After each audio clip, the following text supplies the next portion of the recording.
Hi, it's Wayne Hall back again to talk about indie comics you can order through your comic shop.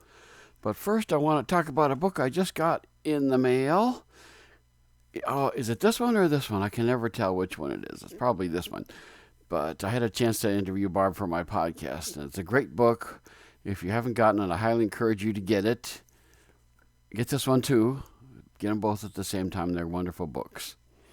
I thought this week what I would talk about is a little bit of low hanging fruit when it comes to indie books.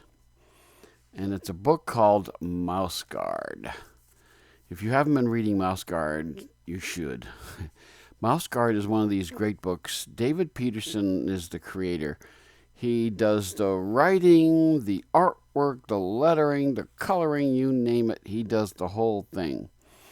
And the thing I really love about Mouse Guard is the fact that and unlike Mighty Mouse, where he's an anthropomorphic mouse, he's just got a mouse head on a human body. These are drawn like as if they're real mice, which I really enjoy. I think that's a great thing about this.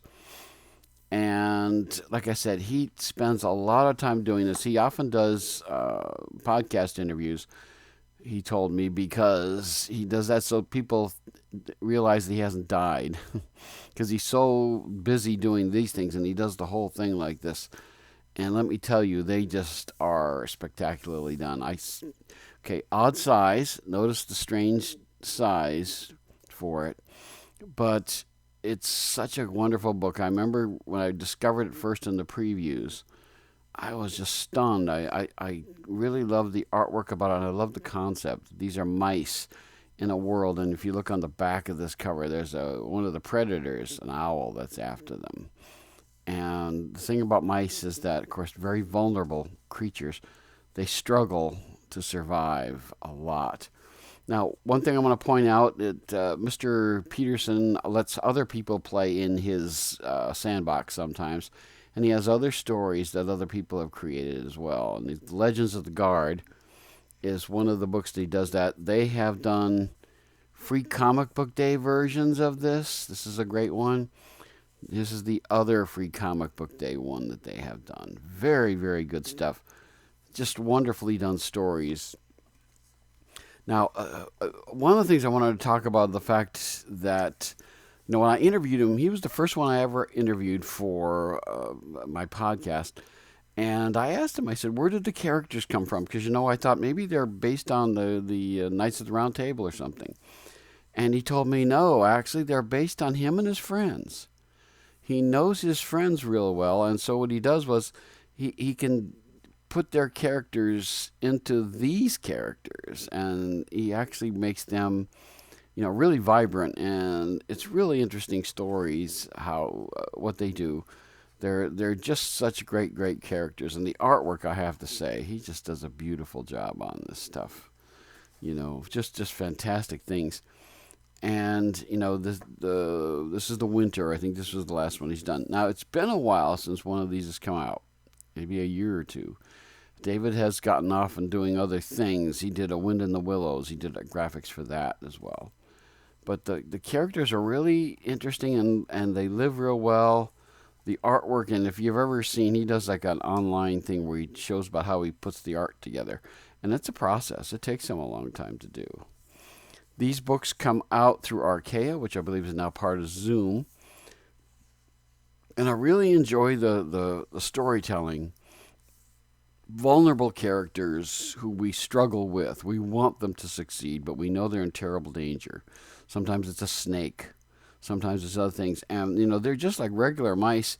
If a mouse could stand on its back feet and hold a sword, this is what it would look like. So, like I said, the Mighty Mouse thing, it just always drives me crazy. I can't stand it when I see anthropomorphic stuff like this. But to see actual characters like this is just a real pleasure to read. And he does a lot of great stuff. He's a very humble guy as far as doing things like this goes. I asked him one time, has he ever been at a convention where he's been next to somebody and they go, oh my gosh, it's David Peterson. Because, he's a fan too. He was a fan. He did like a black and white version that he handed out until it finally got picked up.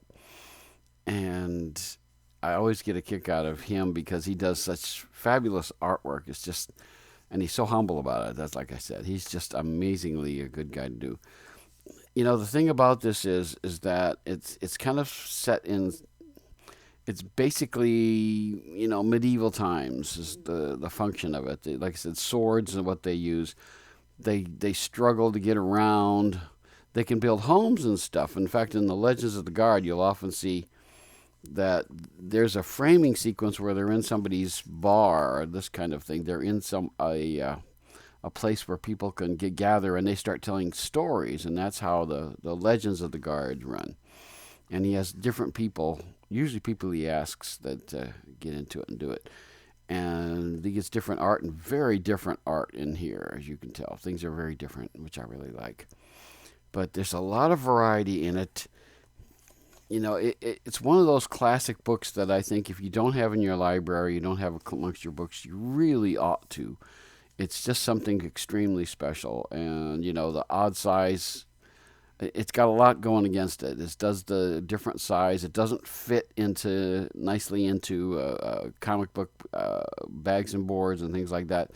So, like the mice, Mouse Guard itself sometimes struggles. And I really enjoy supporting something that's high quality that people may not know much about. And that's what this book is.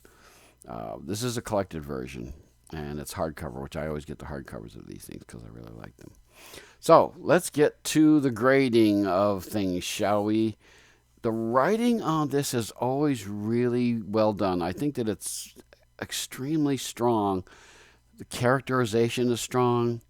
Things that happen are interesting. Something will come out of the blue sometimes and hit them, and the poor things like here's where an owl is after them, and you can just look at this poor little mouse here with that huge owl. They can't even fit him on the double page spread, and the poor little mice is going ah.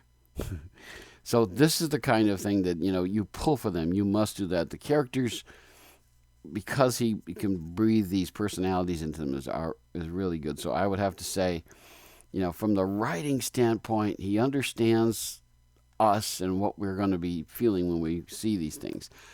The art, as I just showed you, is just top notch. The writing grade, by the way, would be an A, nothing else.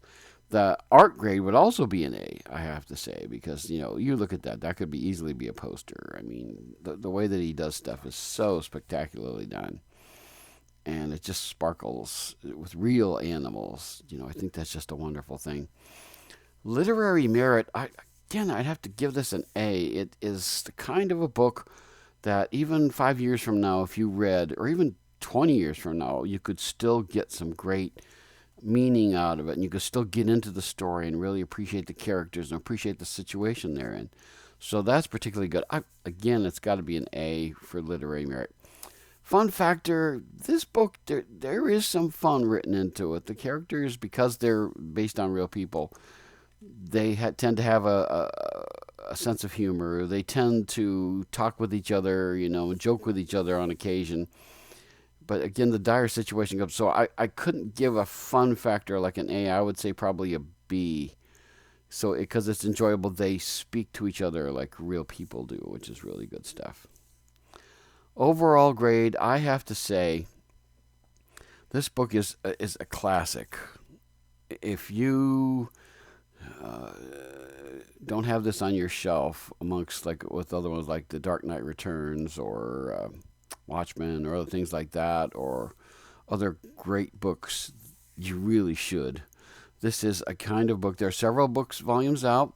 If you go to your bookstore and ask them to order it for you, you can still get it. Of course, I don't know what the New Diamond situation, how things are going to go with that. But let's just say that Mouse Guard is something that you should seek out. I'm sure you can find it on Amazon. I'm sure you can find it in other places. If you see DavidPeterson.com when the conventions start up, he often will sign books, and he'll draw little pictures of the mice on there too with you. So he's just a wonderful, wonderful series that I can't recommend highly enough. So Mouse Guard, Archaia, through Boom. And until next time, keep reading your comics.